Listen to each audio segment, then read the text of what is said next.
afternoon and hello world, I'm Miyah Sundermeyer and I would like to welcome you to the latest episode of my blog series.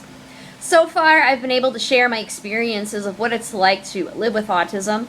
Other times, I enjoy giving my 2 cents as to what's going on with autism in the media, and I finally do something really new because my blogs will be going into Parent to Parent of Georgia and into the Autism Plan of Georgia and into other types of databases because I feel that these blogs are a great resource that probably coordinate with a few of the 10 areas for the Autism Plan for Georgia. So I'm giving advice to individuals on the spectrum and their families and to respite providers and other caregivers and to potential or current employers, to special education and general education teachers, and to the public in general, because there are just a lot of things that people do not know about autism. Like, for instance, there's some people that get this idea that I'm not all there and that I'm crazy. And, I can hear people whispering about it behind my back on the bus sometimes. And I hate it when they do that. I wish they wouldn't go behind my back and gossip. It's none of their business. I mean, they don't live in my head. I think they're crazy. So, and finally, I also enjoy not giving my 2 cents, covering topics that I am passionate about that have absolutely nothing to do with autism whatsoever. Like, for instance, I most recently pre-ordered a Jurassic Park DVD and Michael Crichton's classic book, Jurassic Park. And that's because, I've always been a fan of Jurassic Park, the movie, and I had been always wanting to try to read the book. So I'd like to compare and contrast the movie and put them into YouTube, and also kind of do a little review of the original Jurassic Park. And I think I'd probably like to do the same thing with The Lost World, even though I think I'll just rent that DVD on Netflix because I didn't care for the second one as much. So, anyway, and this time I'd like to do 2 things. In this blog, I'm going to share my experiences of what it's like to live on the autism spectrum, and I'm also going to follow it with a group of series about selecting the right caregivers and also giving tips to caregivers who want to go into that type of profession. And what I'd like to do now is share a story. So, when I first moved down here to Atlanta about a decade ago, I had absolutely no independent living skills. I could not take care of myself. I could not manage my money. I really couldn't hold down a job, and I was just learning everything from scratch, even at the age of 21 and 22 and 23 years old. And then I had been acting like the mind of a young, rebellious teenager. So my aunt was doing everything she could to get me up to speed, and it was during that time that she realized that since I couldn't take care of myself, that I needed somebody to check up on me and make sure I was taking care of myself. And this was especially when she was going out of town. So it was while she was looking around that she found someone who owned their own apartment, and they like to go shopping, and that person said that they were concerned about changing diapers, and my aunt told them, no, this one's pretty high functioning. This one would be like a roommate situation. So I wanted to give that a try because I thought maybe she would be somebody that would let me be a little more independent and that we could be friends and that type of a thing.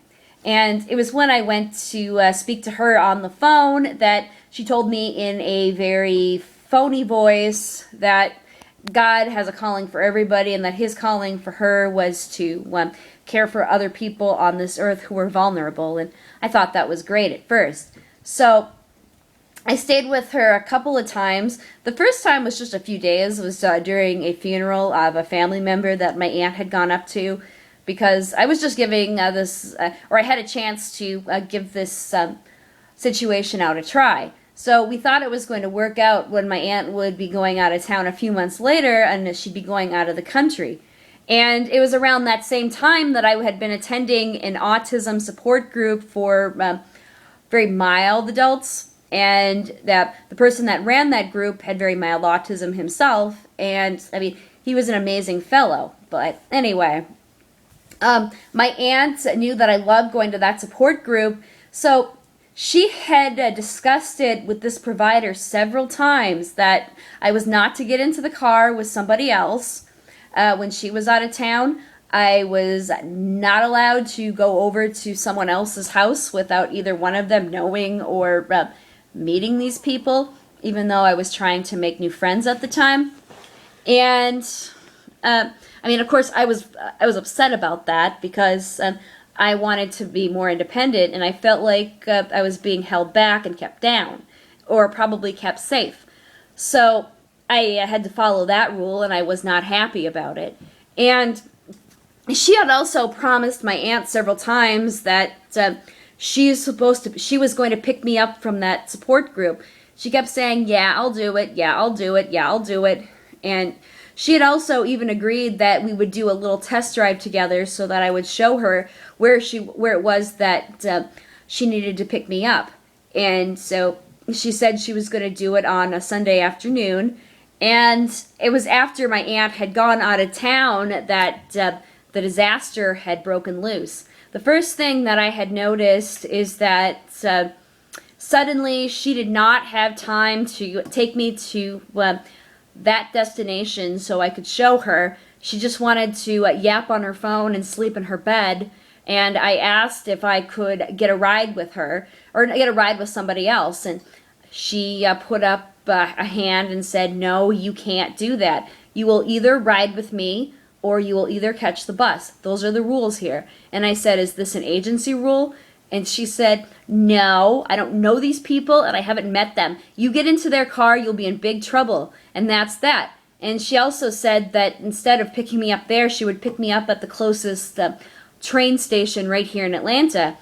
And so I agreed to do that. And I also had warned her that it would be dangerous for me to go in the dark. And she took an attitude with me, "Yeah, well, I didn't have time." So she didn't really care about that. And when it came to actually picking me up at that train station, I called her and told her I was late for the bus. And she said that her phone was dying and that her car charger was broken. We couldn't communicate back and forth. She didn't know how I would get home. And I mean, I knew immediately that this woman didn't really care about me. She wasn't really in it for me. She was interested in lighting her pockets with money so that she could do more shopping. She apparently thought because I was so high functioning that I could handle things on my own. So she just let me take the bus back to another MARTA station. And of course, being who I am, and because I was let down, I had a serious meltdown. And I mean, I was crying all the way home. And I ended up having to call one of the other members from that Asperger support group. And I had to get her opinion. And we both agreed that this woman was in it for the money. So that was a really big one. And other things that she did that I thought were really disturbing was she knew she was lending out a bedroom to me, and she had this beautiful white quilt laying on the bed, and I was not allowed to lay on the quilt. I had to pull the quilt back and lay in the bed. I was also not allowed to put my fingers on the headboard or the footboard because the oils of my finger would destroy the woodworks. I wasn't allowed to touch certain dishes or silverware in her house. I wasn't allowed to touch certain towels in her house. And it was just like other people had put it, I was there, but then I wasn't.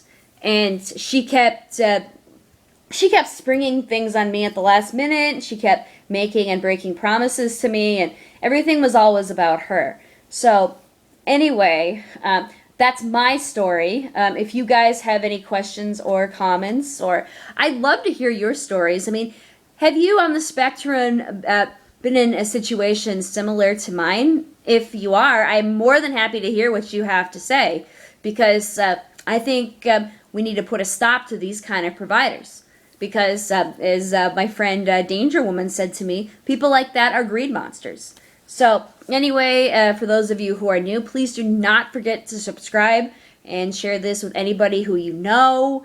And also spread the word on Twitter and on Facebook and on Tumblr and on Pinterest. Until next time, I'm Miyah Sundermeyer, and I'm signing